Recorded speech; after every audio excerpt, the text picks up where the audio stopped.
warahmatullahi wabarakatuh. Halo semuanya, selamat datang di Good Night. Bagi yang baru di channel aku ucapkan welcome. Dan jangan lupa klik tombol subscribe dan cuci tangan kalian dulu.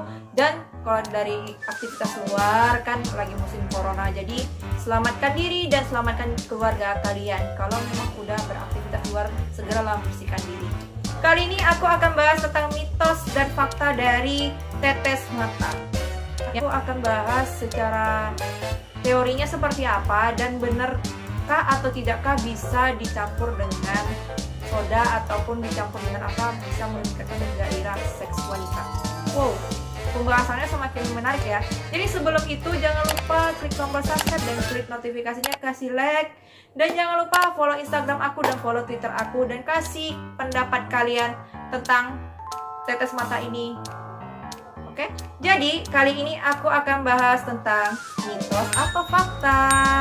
Yeay, udah aku telaah dan aku ingin share kepada kalian semuanya tentang tetes mata ini. Banyak sekali tetes mata yang beredar di pasaran. Sampai berbagai macam tetes mata. Ada yang untuk mata kering, ada untuk iritasi ringan, ataupun ada masalah lainnya dan gangguan. Jadi kita harus menjaga mata kita agar tetap sehat dengan cara makan yang bergizi seperti buah dan sayuran gitu ya, ataupun makanan-makanan yang memang meningkatkan aktivitas penglihatan kita, seperti makan mengandung vitamin A yang banyak seperti wortel gitu ya.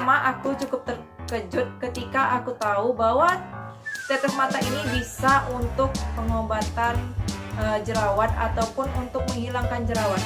Loh, bagaimana bisa?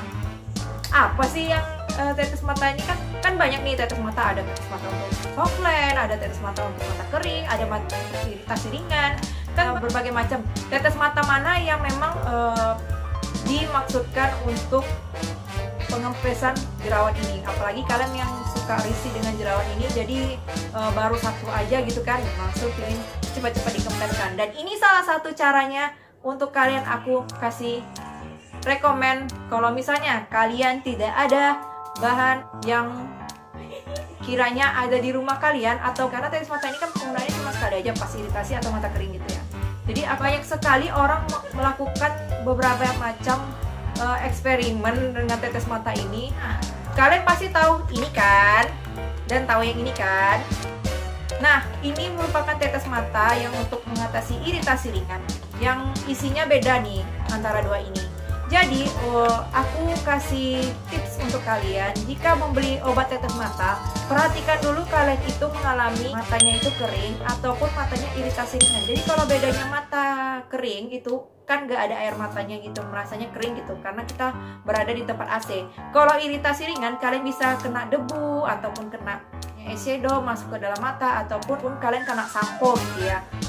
Itu bedanya. Jadi kalau kalian misalnya ke apotek membeli obat tetes mata itu isinya berbeda, ada juga isinya berbeda dengan kasirnya sama ya. Ini kan walaupun dijual bebas, tapi dia ini kodenya biru.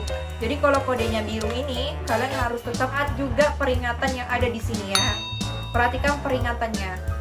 Jadi jauhkan dari jangkauan anak-anak karena mereka takutnya nanti minum ini kan bahaya jadinya kalau keracunan. Kalau untuk penanganan keracunan bisa klik video aku yang sebelumnya. Oke, mitos atau fakta bahwa tetes mata bisa digunakan untuk jerawat lah. Fakta, isinya, ingat ya, isinya itu tetrahydrosilin atau tetrahydrosilin gitu ya. Kerjanya tetrahydrosilin ini bekerja dengan cara menstimulasi saraf sehingga melakukan penyempitan arteri gitu. Jadi kalau kalian pakai untuk iritasi ringan pada mata, itu saja bisa sangat berguna gitu karena debu ataupun karena sampo ataupun karena sabun gitu.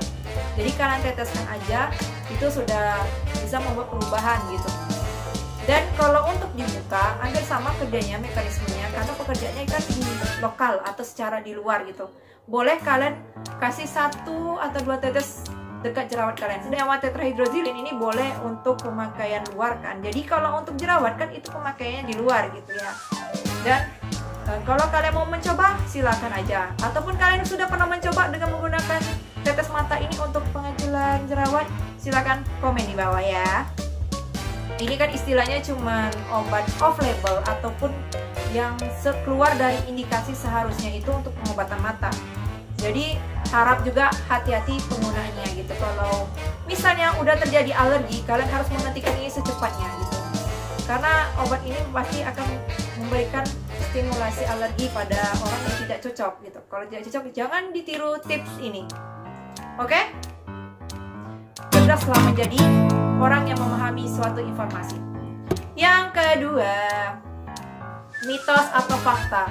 Jika tetes mata ini dicampurkan dengan air soda ataupun air minum, bisa meningkatkan seks gairah perempuan.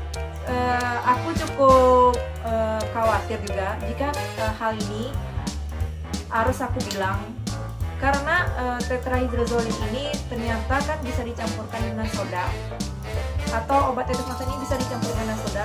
Dia bisa meningkatkan gairah seks wanita, yang mana kan obat tetes mata ini untuk membius seseorang tindakan kriminal seperti perampokan ataupun melakukan pemerkosaan.